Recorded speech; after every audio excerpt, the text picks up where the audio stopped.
Morning Business, la matinale de l'économie. Avec Sandrine Alonier, directrice des études de Vous Financer. Bonjour.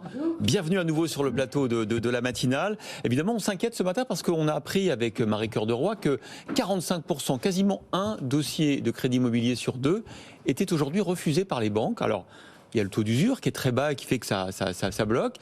Est-ce que vous voyez d'autres raisons? Est-ce que ça vous inquiète, cette tendance de la rentrée? Oui, ça m'inquiète puisqu'il y a des emprunteurs qui auraient pu emprunter sans problème il y a 6 mois qui aujourd'hui ne peuvent plus acheter. Et je ne vous parle pas d'emprunteurs avec des revenus modestes, je vous parle de couples avec 2 CDI, 10 voire 20% d'apport et plus de 3 000 euros de revenus, voire même plus de 5 000 euros.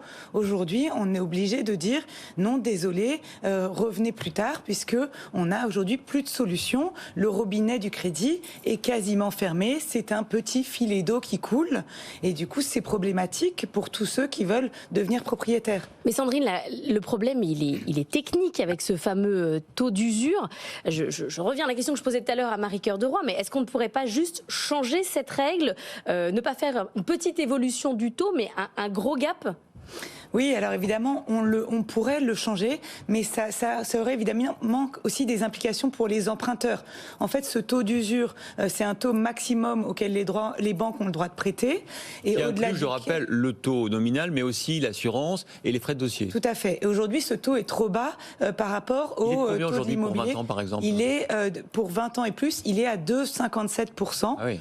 On y arrive vite, hein, mais quand on a un 6 ou un 7 plus l'assurance... Tout à fait. À partir de 1,8, on y arrive, alors que la plupart des banques proposent des taux entre 1,9 et 2,20, voire 2,40%. Donc aujourd'hui, les taux proposés ne sont pas applicables. C'est parce que l'inflation est trop élevée, les taux d'emprunt d'État sont trop élevés, donc on a juste un taux d'usure qui est décorrélé du marché. Alors oui, en effet, on pourrait le revoir. Pour ça, il faudrait que la Banque de France prenne la décision, non pas de le revoir tous les trimestres, mais de le revoir tous les mois, ou même de procéder à une hausse exceptionnelle. Elle a le droit de le faire. Mais à côté de ça, il y a les associations de consommateurs, évidemment, qui tirent la sonnette d'alarme en disant attention, les taux ça sert de crédit, aussi à protéger. Exactement, les taux de crédit ont déjà remonté fortement. On a quand même déjà perdu 15 000 euros de capacité d'emprunt depuis le début de l'année pour une même mensualité de 1 000 euros par mois sur 20 ans. Donc on commence quand même à sentir l'effet de la hausse des taux. Si on remonte ce taux d'usure, les taux de crédit vont exploser. Sauf que ce qu'on a oublié, c'est qu'en 2017, qui avait été une année record pour l'immobilier, on empruntait à 2%. Et pour autant, les transactions avaient augmenté. Donc emprunter à 2%, ce n'est pas un souci. Le souci, c'est quand le crédit immobilier est trop encadré et que du coup, ça exclut des emprunteurs pour autant finançables. Alors évidemment, il y a beaucoup d'inquiétudes chez tous les professionnels de l'immobilier en cette rentrée, notamment les agents immobiliers qui sont en train de négocier entre un acheteur et un vendeur, qui trouvent un prix d'équilibre, et puis qui, en fait, 3 semaines après, 4 semaines après, la banque dit non, je ne peux pas prêter, et du coup, le projet tombe à l'eau. Tout à fait. Du coup, on a vraiment un ralentissement, finalement, des transactions, puisqu'on a des compromis de vente et des ventes cassées à cause des refus de prêt. Donc du coup, c'est des biens qui reviennent après sur le marché avec, espérons-le, des baisses de prix. Mais pour qu'il y ait des baisses de prix, il faudrait qu'il y ait un déséquilibre entre l'offre et la demande. Et j'ai vu que vous avez vu les lots de logements mis sur le marché ont encore baissé de 12% sur un an. Là, Donc là, le souci, c'est qu'on a un marché qui est en train d'atterrir sur un plateau plus bas, avec quand même une demande qui reste là, puisqu'on a des nouveaux primo-accédants qui veulent acheter, qui préfèrent acheter plutôt que louer. Et on a également aussi moins de gens qui mettent en vente leurs biens. Donc on a toujours une pénurie d'offres dans les grandes villes ou dans les villes moyennes qui sont très attractives. Donc finalement, cette baisse de prix n'arrive pas. Donc c'est un peu la double peine. Des taux de crédit qui restent élevés, mais de toute façon même pas applicables, et des prix de l'immobilier aussi qui restent élevés. Donc il va vraiment falloir mettre un peu d'huile dans les rouages. Et pour autant, finalement, ce serait cette hausse du taux d'usure au 1er octobre qui va permettre finalement de desserrer les taux sur le crédit immobilier. C'est le cas de le dire. Enfin, en tout cas, que les banques soient de nouveau davantage incitées à prêter et finalement de relancer la machine. Mais que peut faire le courtier dans ce marché-là? Il a toujours son rôle, ou finalement il est coincé face à des banques qui disent de toute façon, moi j'ai fini mon année, je prête plus, je sais que ça passera pas?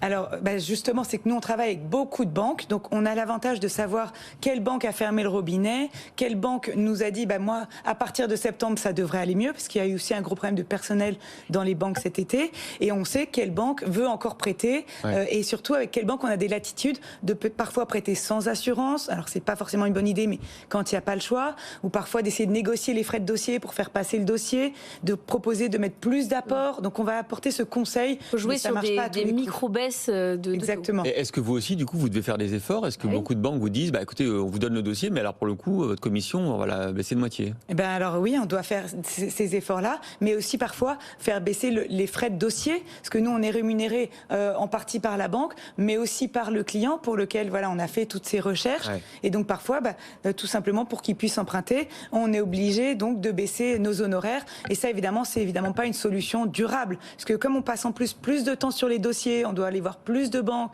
revenir, donc c'est évidemment plus de travail et moins de rémunération. Ce qui est très inquiétant, on en parlera dans une demi-heure avec Wilfried Galland, c'est que cette épée de Damoclès de l'immobilier, elle n'est pas seulement sur le marché français, elle est sur le marché mondial. On a vu les cascades de faillite en série en Chine, le marché américain aussi qui se tend sur les taux immobiliers. Est-ce que c'est pas un peu la grande inconnue de la rentrée? C'est où vont les marchés immobiliers?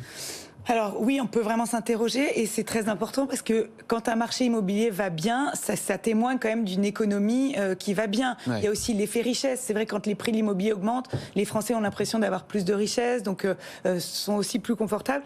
Donc c'est vrai qu'il ne faudrait pas une trop grosse instabilité ou un krach sur le marché immobilier français, mais les fondamentaux sont quand même sains, puisqu'on a un marché qui est très équilibré entre les primo-accédants qui arrivent, les investisseurs qui veulent toujours investir dans l'immobilier avec la volatilité de la bourse. Donc on a quand même ce marché de bons pères de famille qui finalement maintient quand même des bons fondamentaux. Donc non, je ne suis pas inquiète. On aura une hausse des taux d'usure au début du mois d'octobre, peut-être de l'ordre de 20 centimes, qui devrait redonner un peu d'air. Quelques banques qui vont profiter des derniers mois quand même pour boucler leurs objectifs de production de crédit.